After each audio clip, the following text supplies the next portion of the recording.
Conversation presented by White House Custom Color. I'm Jed Toffer. Thanks for listening. You know, my wife Vicki and I have owned and operated our photography studio, V Gallery, for 20 years now. White House has been our lab for the last 16 of those years, and we could not be happier. White House is a family-run business, just like ours. If you haven't already, check them out at WHCC.com.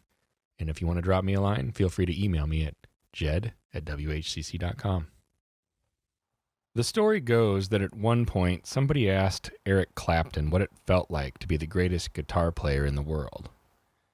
His response was, "I don't know, ask Prince." I have no idea if this story is true or not, but it's powerful in that it demonstrates how much it means to be revered by others who are considered proficient in your field or industry or niche. The most requested interview that I've gotten from other photographers whom I've actually interviewed is Allison Tyler Jones. And of course, the one I've heard from the most has been my wife. Upon meeting Allison a couple years ago, my wife couldn't stop talking about how amazing she was. And then when I made her acquaintance myself, I quickly understood why. Allison is absolutely brilliant. Listen to this one, and then listen to it again, my friends. Start off by telling me who you are, where you're from, all the good deets. Okay. So you want me to just talk? Yeah. Okay. So I'm Allison Tyler Jones, and I am a portrait photographer, and our studio is in Mesa, Arizona, and we specialize in high-end families and kids, and we've been in business for just 14 years, and our style is really pretty modern family, definitely influences from commercial photography. And our specialty is wall art for our clients' homes and custom designed albums. What did you do before?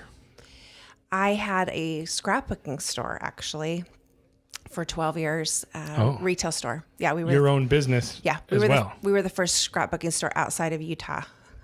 So is that right? Yeah. Yeah. Because there was like a big phase of that. Oh, it was a big thing. We did like $1 million a year at a $20 average sale. Yeah. A lot of volume. Yeah. Like the opposite of where you want to be now. Yeah. Oh, right? Yeah. Yeah. But it's cool because you have that, like, you know what that's like. Right. It might have been a different industry. Right. But conceptually, you know what it's like to do volume sales. Right. And to run a business. And really we did classes that were more expensive. So other people came into the market very soon after we did and kind of undercut us. Yeah. But we went high. We didn't compete with them. We just made everything the classes cooler and, like book binding and, Polaroid transfer. Yeah, exactly. Which is what we're going to talk about also today. Also what you've kind of taken. Do you think that here's my question. I want to ask it before I forget it. Yeah. Do you think that you had a leg up in 2005 because of all the years of experience that you had? No question. Well, just the concept of that, this has to make money. I didn't come into photography thinking, oh, I just love it so much. I just want to do it. And then somebody started saying, yeah, you should do this for money. It was like I had sold off my store. I had 6 months worth of income to figure out what I wanted to do. And I just thought, I know I can make some money shooting for a little while, and then I'll figure out what I'm going to do. Because one thing for sure is I am not going to do photography as a business. Really? Yeah, for sure. Well, because with my store, I could leave. I could go write a book. I could leave for 6 months and go write a book, and it would still run without me. Right. But I knew I didn't want to build a business just around me. Because it was you. Right. And so here we are. Then you build a business later. That's around you. Yeah. Yeah. That's where we're at. At what point, let me ask you this then, keeping that in mind, because I'm interested. Yeah. At what point did you think, not only is that what I have done, built this business around me when I said I wasn't going to do it, right, but that's what I'm going to keep doing and like try to knock it out of the park? Like, at what point was that? A couple months in, or was it like 2 years later and you're like, well, this is what we're going to do now. This is what's happened and this is what we're going to do? Well, it's interesting because I I talked to a friend who was actually one of my customers at the store, and she had gone from a scrapbooker and she'd started her own photography business. And she's on the other side of town, and we were very good friends. And so she said, if you decide to do this, then talk to me before you make any big decisions. And so I said, okay. So I went over to her house for one day and we sat down and I said, look, I don't want to be doing like ordering people's 8x10s and I cannot be doing this product thing. Like, forget it. I don't want to deal with it. I just want to shoot, burn him a disc and like just charge him, $300 or whatever it was at the time. And I'm done. And she said, I need you to hear me. She's like, you are leaving just so much money on the table. Plus you're not really serving your clients. Oh, and you got that talk. I got that talk. Then? Yeah. And I'd done like 3 sessions where I sold the files. And then my sister was one of those clients, and she went and got her canvas printed at Costco, and it was supposed to be black and white, but it was purple on the wall. And I was like, oh yeah, no, I can't. And then the control freak in me just reared up and was like, no, that's never. I was like, the purple hue. No, I was like Scarlett O'Hara standing in the potato patch, like lit from behind, like, as God is my witness, I will never sell a digital file again. Yeah.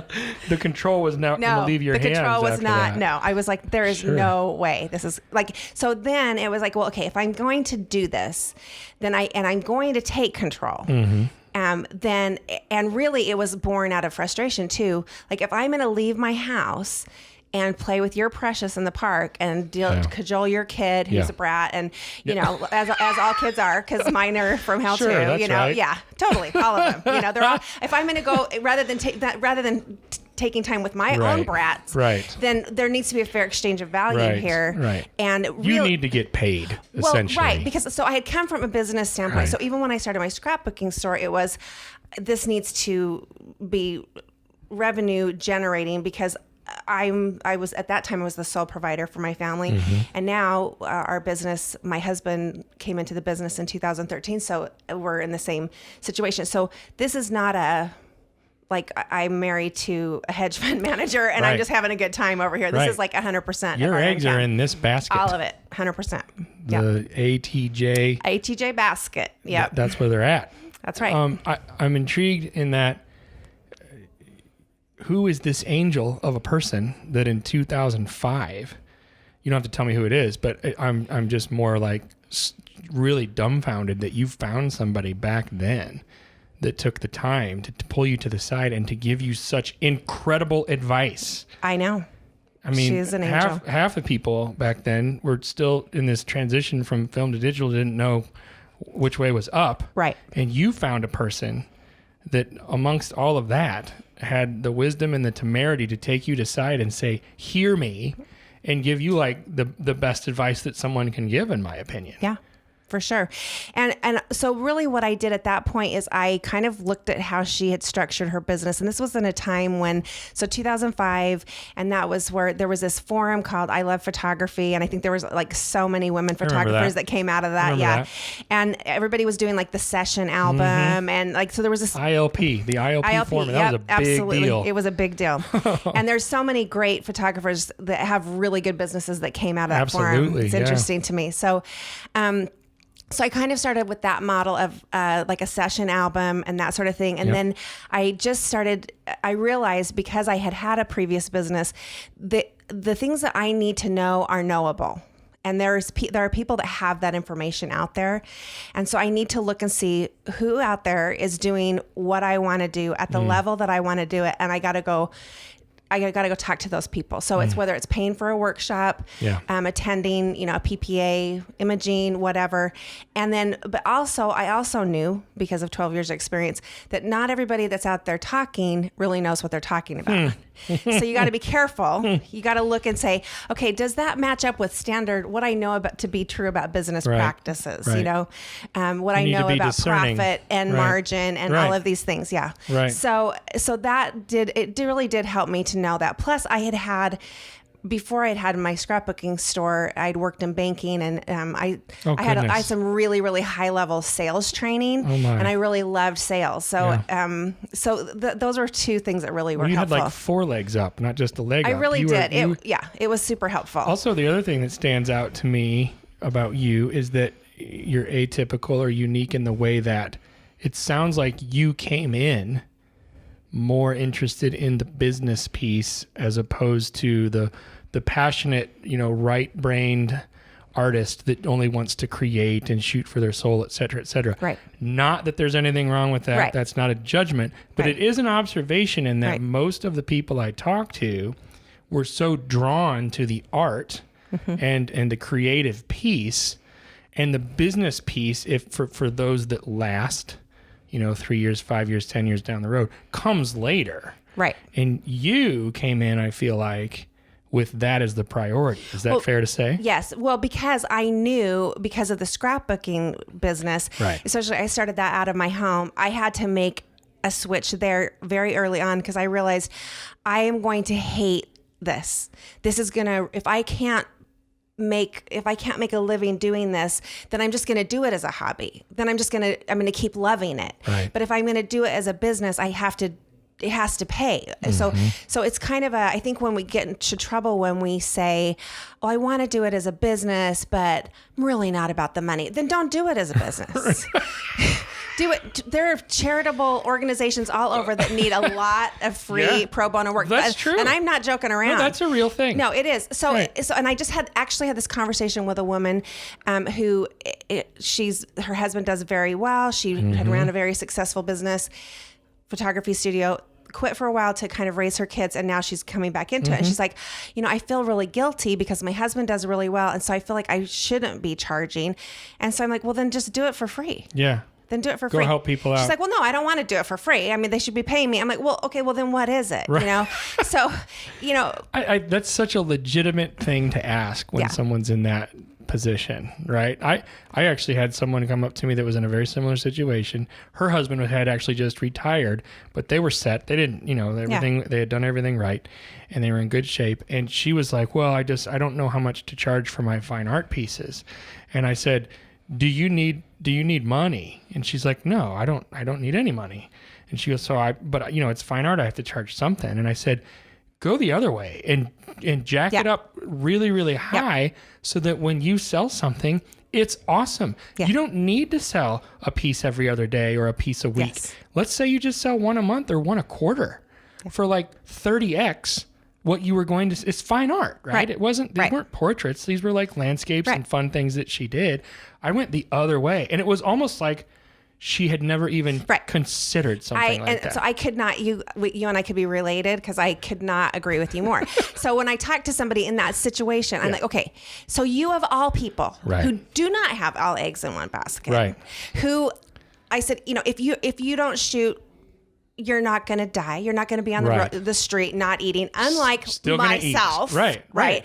Okay, so if I can take these chances, oh my gosh, how much more can you take the chances? Right. So it's like exactly like you saying, do it for the fun of it, and put some ridiculous price on it, or whatever you feel like is what you really want to charge for it, or whatever. And plus a lot more. Yeah. Sorry. Whatever you feel like it should be, then put a 0 on the end. Right.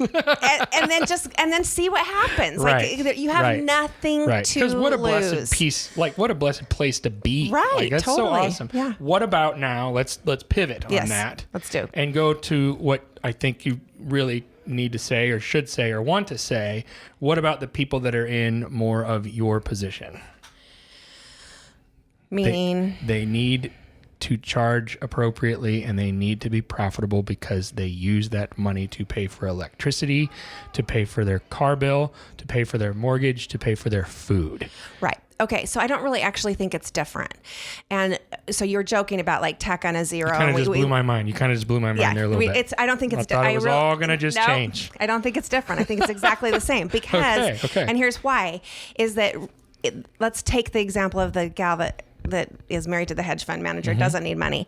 And she's going to go charge, some crazy price. Really, she can't actually do that because she has to build the value. There has to be that value has to be in there. Okay. Fair enough. Do you understand You what I'm got saying? me. Yeah. So you can't, so we say that, but really you have to build that in not only into your client's mind, but into your own mind first. Like this is worth it because of these things, you know? Well, you're saying there's more to it. We can be facetious all day long. I exactly. get it. But there is more to it. Right. But to me, that's a more interesting question. Right. The interesting question to me is not, how can I charge $5,000 for something? To me, the question is, how can I make something worth $5,000? Awesome. You know, that's more interesting awesome. to me. I love that. You know, rather than just sitting around like, well, you know, yeah, it's easy for them to say they're charging $5,000 for whatever. You know, it's like, no. Well, but what are you doing for that? You know, and so is that worth it? You know, and so I kind of start from. My sister is an interior designer and her studio is upstairs. So we're in a building in downtown Mesa. Her studio is upstairs and my studio is downstairs. And then we have our custom framer is across the hall from me. So we're kind of all in the same building, which is really awesome. Yeah. But I draw a lot from her world because I'll say to her things like, okay, in your world, what is somebody spending $5,000 or $10,000 on? What is that? What are they buying for that? Right. And so those are people that are spending money on their homes. What is $5,000 to $10,000? You would be shocked to know what the answer to that question is. Like $10,000 might be a sectional and not really a super high end one. Right. You know, mid-level sectional couch. It might be a light fixture. It might be a rug, but not antique rug. Right. It might be a portion of built-in shelving. Right. You know, so when you start thinking of those things, then somebody's spending money on their house, and you think something that takes up an entire wall, that is, you know, custom art. Yeah. That, you know, our tagline is art that happens to be your family, that we've conceptualized, we've met, we've talked about. I've helped you pick out the clothes. We know exactly what it's going to look like. We've measured it. It's this custom piece of art. Lots of effort And time and care. And I'm going to do, and then plus my ability to envision and get in there and get your kids' personalities going, and then create something that when somebody walks into your house, they're like, oh my gosh, that's so cool. Where did you get that? You know, and then they realize it's your kids, you know? So that has a value. And so when I think about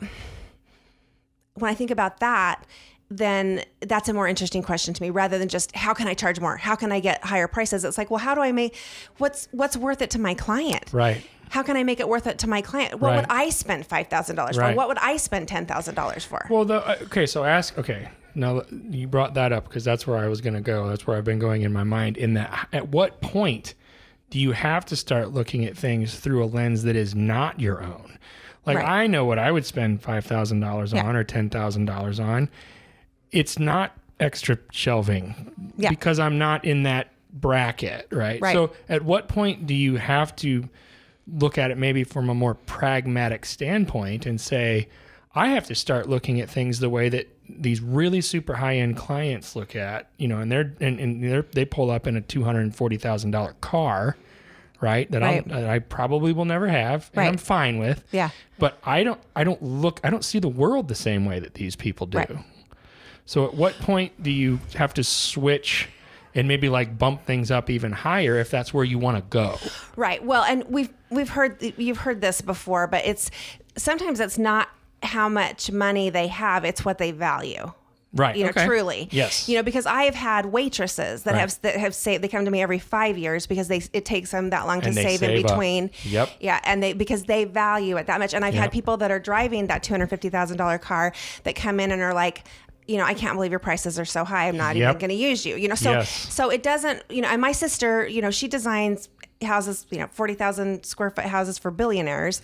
And not all of those people end up being you know, cause we refer back and forth to each other, but a lot they don't of those value what you do. Right. But I have some that do, you know? And so it really is like, are they, you know, quote unquote picture people, you know, people that just love, you know, portraits and are willing to put that on their wall. And some people just are not willing to do that. So that's the first thing. The other thing is that I hear a lot is like, well, I don't want to deal with rich people. They're all just all a pain in the butt and, you know, whatever. And it's like, okay, people are people, right? You know, like don't be racist and don't be richest either. Richest, you know, don't be richest because some rich people are the nicest, most amazing people in the world. And then there's some poor people that are jerks, and there's some middle class people that are jerks and nice. And, people are just people. Right. Right.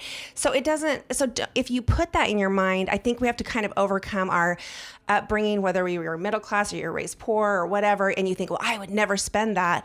Then if you don't see the value in it, if you don't see that that's worth $5,000 or whatever, there's no way you can expect your client to see it, and you're not going to create that experience for them to where it actually is worth that. Right. It's not going to happen. Right. Yeah, because you have to believe in what you're doing and who you are and the value of your work. And you have to make it worth that. Like you have to make it to where your client is like, that was worth every penny. And it was expensive, but it was worth every penny. Right. And if you're not hearing that coming out of your client's mouth, then you might need to be looking at what is happening with your client experience. I usually like to say some things specifically to newer people, like, 0 to 3 or 4 years. Yep. When they're listening to these things, and it can apply to everybody. But along these lines, what are you seeing in that range of experience from photographers in general, and what would you say to them as a result, regarding this? Regarding the value piece that we're talking about. But what do you see in general? Like, what sort of a trend do you see in the photographers that are in that range? I mean, is it something that people generally get? Do people generally get their worth, or is it something that they have to learn? I mean, you had all these legs up given your history. Right. But I didn't start there. I had to learn it in other businesses and even in this one as well. Because again, like I said, I started out thinking I'm not going to mess with this stuff. I don't want to be dealing with people's prints, and I don't want to be dealing with all that stuff. To fast forward, I'm not only am I messing with it, I'm like delivering it, installing it. Like I'm messing with it all. I'm going past every level. I'm like So I had to make that mind shift as well, right. which was not necessarily an easy thing to do. What I would say, I feel like in any business, but particularly it is so bad in this industry, is that everybody really looks at what everybody else is doing and just does some iteration of that. They don't really look outside our industry. They don't really look almost past their nose or what's on Facebook, and everybody you look, oh my gosh, if you want to get like depressed, just go on Facebook and see the fights about like, well, this client's PETA or this client, they're not your client or whatever. It's such bad advice. And they're all in there just negative and talking bad about clients. Negativity breeds negativity. Right. And I'm like, okay, let me get this straight. So you're talking bad about people that are bringing you money. But you're mad that it's not enough. Well, you're pricing yourself wrong. Well, there's that. So that's your problem. That's on you. And B, you just went out and looked at what everybody else is doing and just did a little bit of a variation on that, or usually undercut. And that person might not know what they're doing. Right. So for me, I have always found that it's nice to reference the general, what's going on in your industry, like kind of get a look for like, okay, here's what's going on. Then look for the excellent, the truly excellent. And that is usually people that are not talking a ton, they're out there doing it. Right. There are some that are talking that know, but I think you can pretty well tell who's the real deal. Right. And then learn as much as you can from the people that you see as excellent. Read your face off, and then do it your own way. Like go into your own creativity, because if you're creative, you're not just creative in one area. You can be as creative in business as you are in photography. And so go in and think about like, okay, just because you, like Jed, just because you and Vicky charge X for an 8x10 and do your business this way, doesn't mean that that's how I need to do it. Right. I love knowing where you started and kind of your rationale behind that. Sure. But I have to have my own rationale. Yes. And I have to have my own, what my market will bear and what I'm doing and how I see it and how all of that, So there's a really great quote from a Harvard marketing professor where she said, the more we compete, the more we're the same. And she was referencing the toothpaste industry and how like toothpaste are indistinguishable. Everybody's gingivitis, whitening, extra, baking soda, whatever. And they're all just iterating just a tiny bit off of each other. Yeah. And I see that in this industry. Like everybody's like, there's a way that you quote unquote should be doing it, you know? And so whether it's Sue Bryce or, you know, like everybody's going to find the person that they're going to follow, which I love Sue Bryce. I think she's awesome. Yep. But how do you see it? Right. Because the only thing you can't duplicate is you. And how you interact specifically with a client and how you're going to make it special for them and what you see, how you want your work presented, what you want it printed on, how you want it hung on a wall, how you see it hanging in an interior or in an album, or how you want to tell that person's story. And then that relationship, how you're going to manage that over a period of time. That is something that is so unique to each person. And there can be commonalities, but I think we all have a little bit different why, and we just take it from a little bit different angle.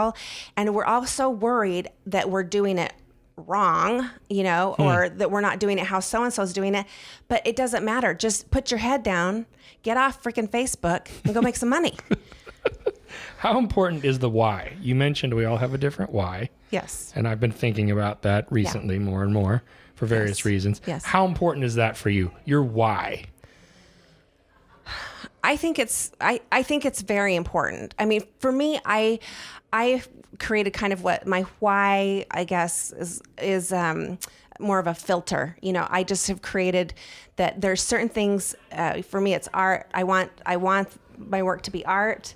I want to have a long-term relationship with my client, and I want to specialize in a finished product so that I can control it beginning to end. So those three things are the pillars that my business stand on. Yep. So then I'm going to filter every single thing that comes into my business through those three things. And so if you don't have, so that, you know, that kind of is my why. That's why I'm doing it, because I don't want to do it. I'm not creating disposable imagery. I'm not creating, let me go take your quote unquote personal branding images for nothing. Right. And then you post them twice on Instagram and they go down and you never see them again. Yeah. Like I want your kids to take these off the wall, and I want them to be looking at these albums when we're all dead. You know, so that and then 30 years in between, looking at them every day as they walk by to go have breakfast, and not even understanding how many warm fuzzies that's, you know, generating inside of them on a regular basis. And I think that in this industry too, there's so many like givens where people are like, oh, well, just people aren't printing stuff anymore, or they aren't doing this anymore, and that's old school. It's like, it's simply not true. Right. It's just that the people that are doing that are doing that really well for their clients, and then they're on vacation and they don't have time to talk to you about the fact that they're not doing it. Everybody else that's not doing that is on Facebook complaining about how they can't make a living. The people that are doing it aren't on Facebook. The people that are doing it are in Europe. Having their nails done. Right. They're busy. They can't talk right now. Yeah, they're having a gelato cone in Venice as they stroll around, right?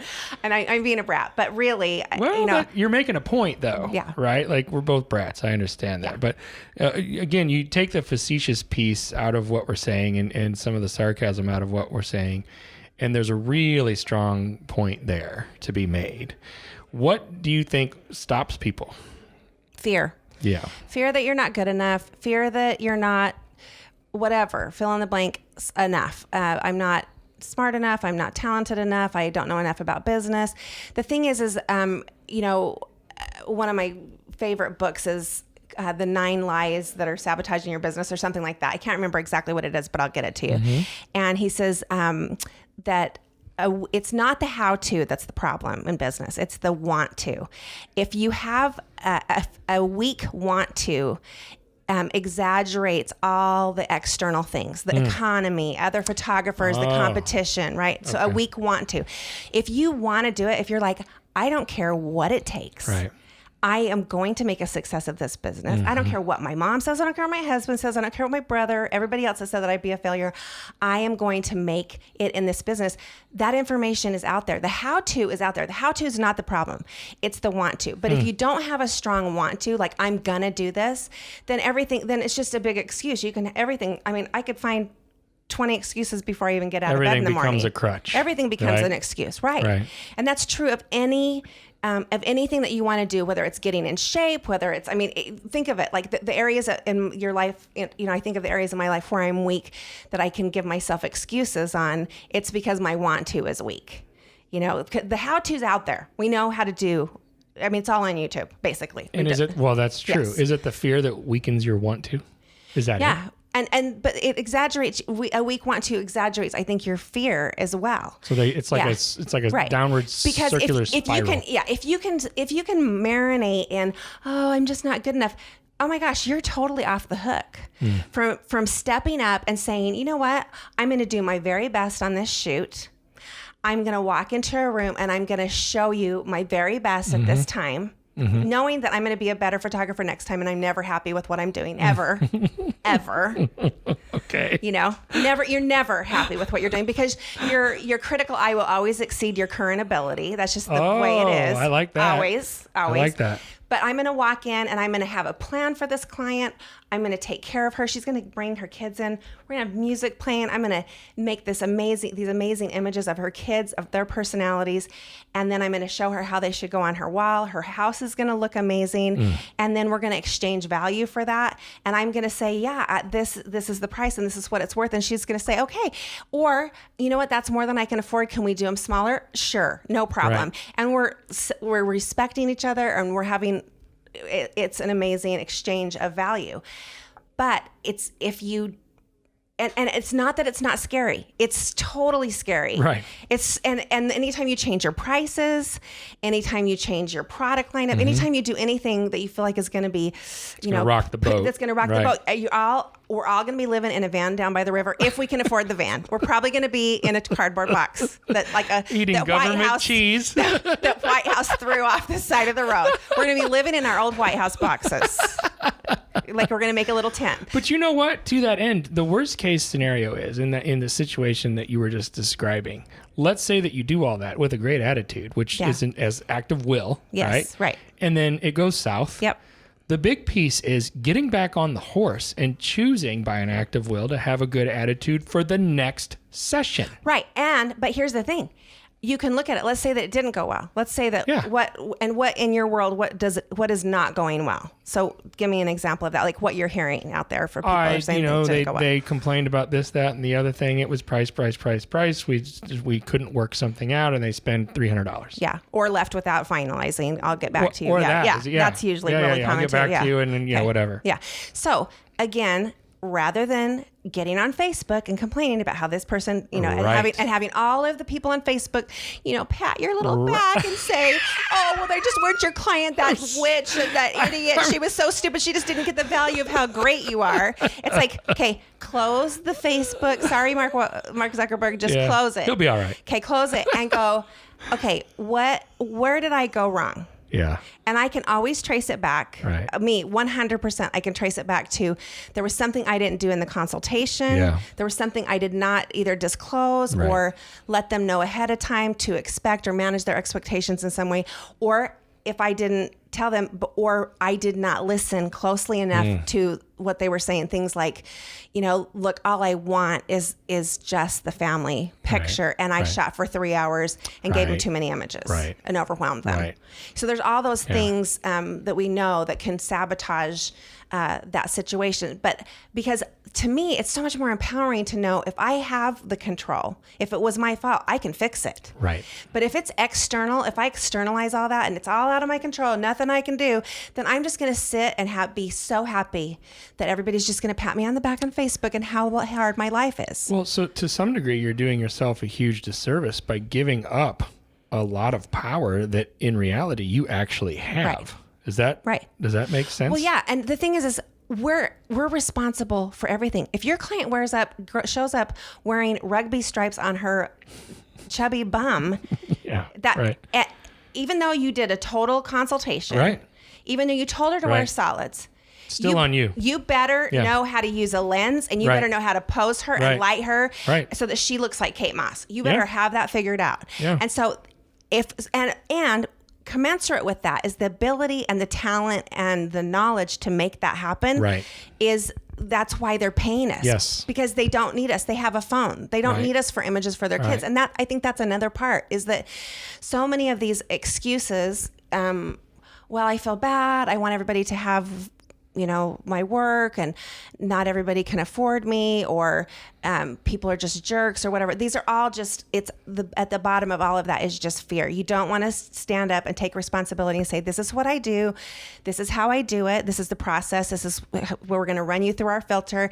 And this is what it's worth. You have powerful advice. I feel like it's in part because it's who you are and your personality, but it's also backed by this gigantic foundation of experience. And that is, it's fun to listen to. Like I'm really enjoying this. I wanted to tell you that when I started this podcast a year and a half ago, my wife at the very beginning said, you have to get Allison Tyler Jones. She did. Like that's the one. I love her. She's gonna be giddy knowing that I did this, and I'm gonna be like, I got Allison Tyler Jones, and she's gonna be like, I can't wait to hear it. Well, it's funny because I was just thinking as you were talking, like thinking about why that really, if you hear anything in my voice as far as just like, passion or, conviction. Yes. It's that I'm the oldest of 6 children, and I was raised by an entrepreneur. My dad ran a horse trailer business. So custom manufactured horse trailers. And the kindest, sweetest man alive should never have been in business for himself without a front man or hatchet man. Yep. And literally every day of his life, he poured his heart and soul into making the most beautiful horse trailers that, even though he's been passed for 15 years, these are still on the road today. You'll see them. They're just amazing that's things. Great. Yeah. But these guys would come in and they would say, okay, I want a trailer, how much is it going to be? And he'd say, X number of dollars, I don't know how much he charged at the time, but like, let's say it's $5,000. And these cowboys would be like, oh, I don't know about that. Okay, well, how about $4,500? So he'd knock it down immediately. Right. And then, well, I got to have it quick. Okay, yeah, no problem. We can get it quick. Right. And promise it in a time frame that could not happen. Right.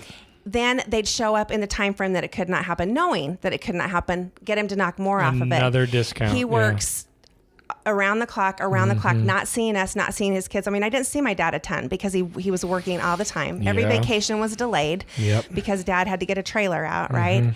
And we found out that one of these cowboys, these guys were getting these trailers from him and they were reselling them. Reselling them and marking them up.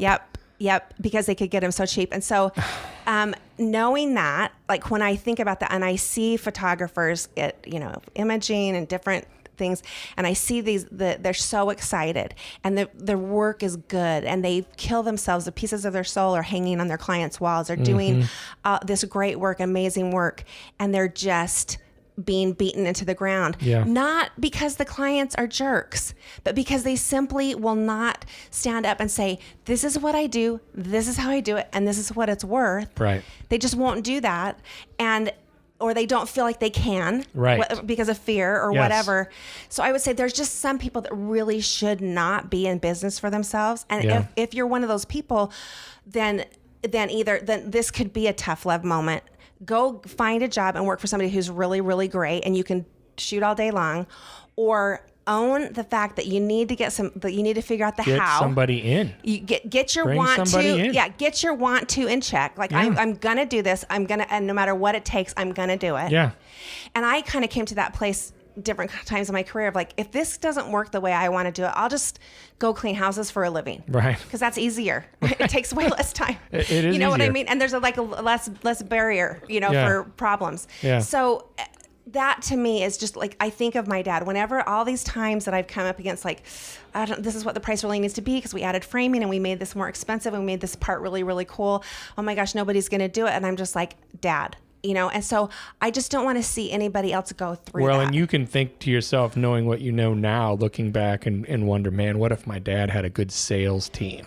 Dude, like, what if he would still be alive? He was 64 years old when he died. And it was because he worked himself to death. He was done. Yeah. He did. Yeah. And so it's just, it's very real, like it's visceral to me. And so all of my siblings, 3 of us have our own businesses, and we are all, and the other 3 work for the 3 that have their own businesses, so there's different ways of being. Not everybody is built to be, and quote unquote entrepreneur, right. that's not, and that's okay. Absolutely. Right. Absolutely. Right. It's not. Yeah. So I think sometimes that's so glorified, like that, right. That, oh, you only have to do it this one way. Right. I could see people even teaming up in partnerships or whatever, I think there's a lot of different ways to do it. So circling back to the very beginning it's like, it doesn't really matter how anybody else is doing it. Get good advice, weigh it through your own filter. Yeah. And then you decide how you want to do your own life, but make it to where you only get one. This is it. You only get one. And you only get, if you have a family and that time, like your kids are not getting any younger. You're not getting any thinner. You're not getting any younger. I know it. We only have one shot. So let's make it the best that we possibly can and give our clients our all, and only work with those that totally appreciate what we do and get us. Right. And isn't that a better way? Yeah. Amen. Yeah. I feel like I should just get up and raise my hands to the roof and say, preach. Let's do it. Thanks for sharing that with me about your dad. That really brings things home. It resonates with me for one thing. Also, it makes a lot more sense, even more where that passion comes from. I get it and I see it and I appreciate that. Also, just thanks for doing this with me in general. So fun. Loved it. I really appreciate your time. Where can people find you online? I'm on Instagram at ATJPhoto, and info at atjphoto.com is our portrait photography. Awesome. Yeah. Thanks again. Thanks for having me. Will you do it with me again? Will this happen Totally. again? Let's do like version 2. What's it going to be? What's our next topic? Thanks again, Allison. All right, thanks, Chad.